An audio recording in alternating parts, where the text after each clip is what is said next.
Hi everyone, welcome back to our YouTube channel, and in this quick video I will show you how to add your store policies to your footer on Shopify step by step. This helps build trust with your customers and keeps your store looking professional. So without any further ado, let's get started. So here actually you can see this is our website, this is the admin panel. So first we just need to create our policies. So make sure you have the policies written and ready. So for that reason you can take help from third-party apps or platform. So here you just need to go to the setting and then find it out policies options. You will find it in the end of the chart. Then here you just need to click over here policies, and here you just need to set your privacy policy. Here you can see our privacy policy has been created over that place.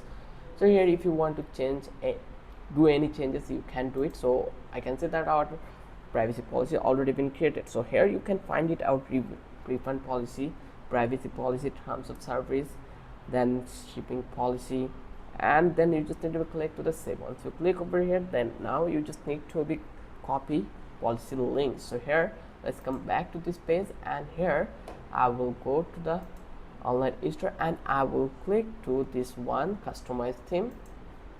As I click over here, then actually it will give us the options where we can easily edit things easily. So here underneath the footer, we will just click to the footer, and then we are going to add block. So I will search something, that policy, let's see is it really available, or I will click to the add sections and then search for policy.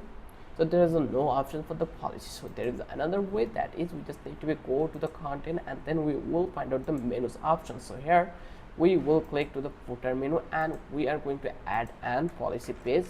So here this way you just need to give a link of your policy page. So search for policy on result. Let's see where is our policy. Yeah, this one is our policy, and here I will select this one and just click to the save, and it already been saved. Let's come back to our page and let's refresh, and here actually you will find out, let's click to the hide bar, and here you can see that our privacy policy already been added in our footer. So now let's see how easy the process was. So finally go to your live store and scroll to the footer. You should see all your policy links there. Click on each one to make sure they open correctly, and that's it. Your Shopify footer is now updated with your store policies. Here actually you can see. If this video helped you, please like the video, subscribe and comment below if you have any question. Thanks for watching. See you in the next one.